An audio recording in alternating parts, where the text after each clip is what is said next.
ఇంట్లో చాలా గొడవలు జరిగి మా పిన్ని ఇంట్లోంచి వెళ్ళిపోయే టైం దగ్గరకు వచ్చేసింది. సో ఇంకొన్ని రోజుల్లో ఖచ్చితంగా ఇంట్లోంచి గెంటేస్తాను. అప్పటి వరకు నా ఈ ప్రయత్నం మాత్రం మానదు. సూపరే సూపర్. నువ్వు అనుకుంటే ఏదైనా సాధించేస్తావే. సరే ఉంటా.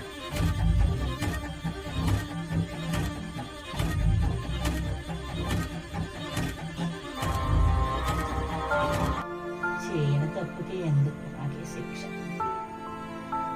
ఏంటి కర్మ?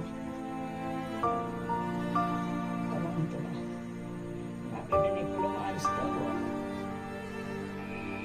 బిడ్డని కనను అనుకున్నాను, ఈ బిడ్డ అనుకున్నాను, కానీ ఇది ఎంత కడుపు చుచ్చి పడుతుంది అనుకున్నాను.